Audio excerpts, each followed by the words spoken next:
dois aborder avec vous le rôle du service des enfants, particulièrement des fils, dans la renommée de leur père. Et j'ai donc intitulé le message de ce jour, consacré pour le servir. Lisons ensemble Exode 4, le verset 22 au verset 23, dans la version Louis II.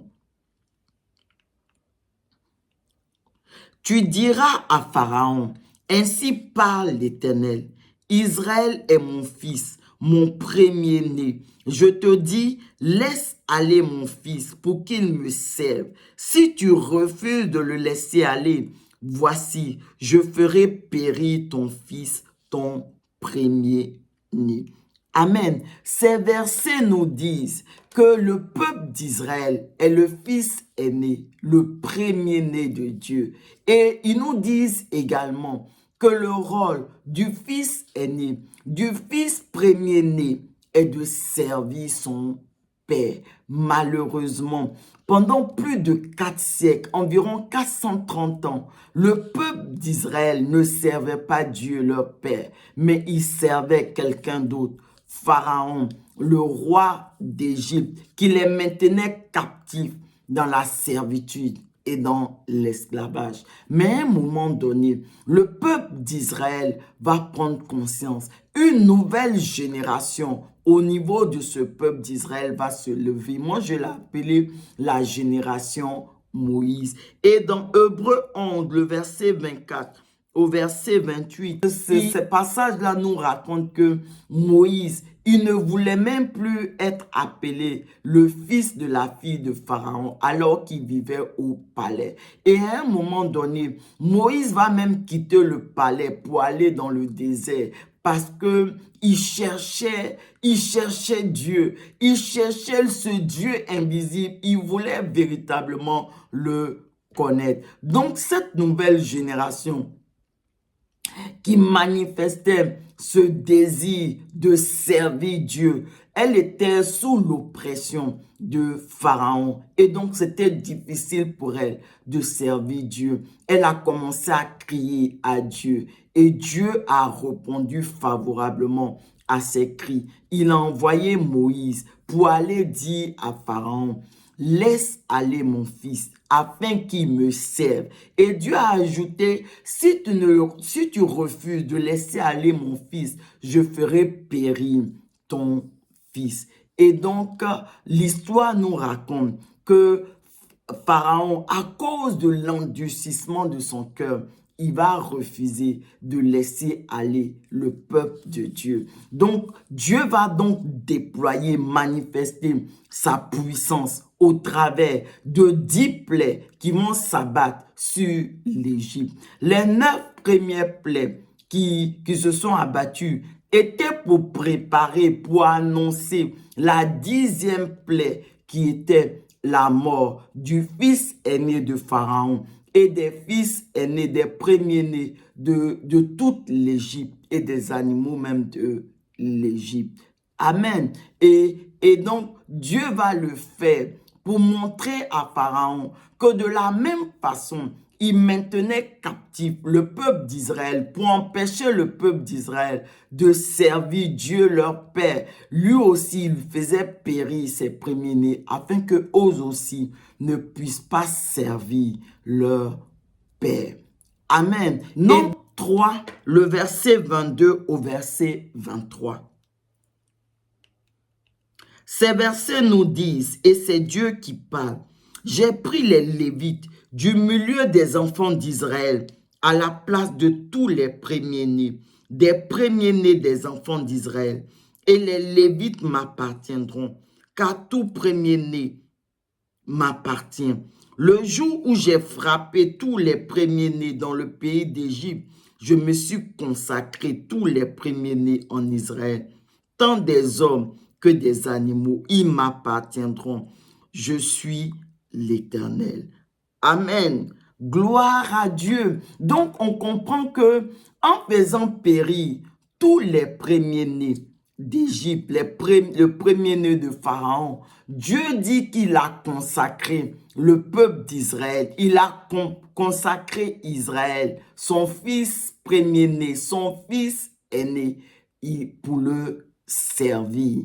Amen. Et donc, les Lévites sont au sein du peuple d'Israël. Ils sont l'image du fils premier-né. Ça veut dire, les Lévites nous montrent de façon concrète comment est-ce que les fils premiers-nés doivent servir leur père.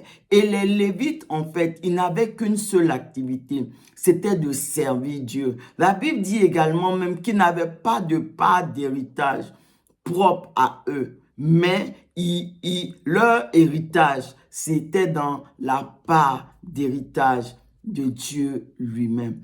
Aujourd'hui encore, dans la nouvelle alliance, Dieu, au travers de son Fils Jésus, a fait de nous des fils premiers-nés, des fils aînés, et il nous a consacrés pour le servir en faisant de nous un royaume de sacrificateurs.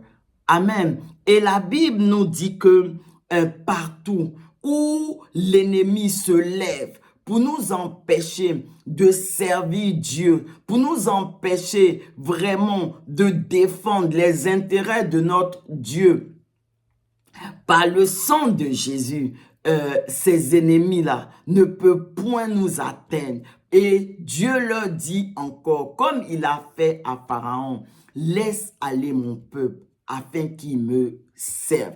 Et parce que la puissance de Dieu est là avec nous, l'ennemi ne peut plus nous empêcher de servir notre Dieu. L'ennemi ne peut plus nous empêcher de nous lever pour défendre les intérêts de notre Dieu.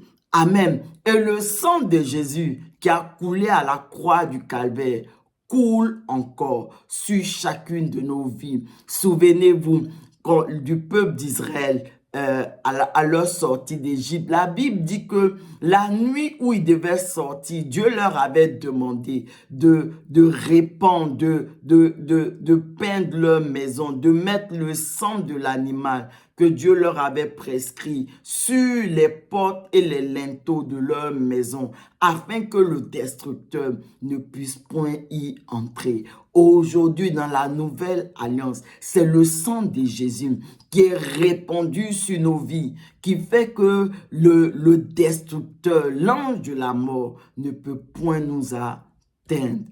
Amen. Et Apocalypse 5, le verset 10, nous dit que Dieu ne cherche pas de simples serviteurs, non. Mais Dieu cherche des sacrificateurs. Ça veut dire des serviteurs qui payent le prix pour lui apporter non seulement leur propre sacrifice, mais aussi les sacrifices des autres. Et écoutez mes bien-aimés, seuls les fils premiers-nés, seuls les fils aînés peuvent être des sacrificateurs de l'Éternel. Le niveau de service de sacrificateur de l'Éternel est réservé aux fils de Dieu. Et ce sont les fils de Dieu qui servent leur Père à ce niveau de sacrificateur, qui héritent réellement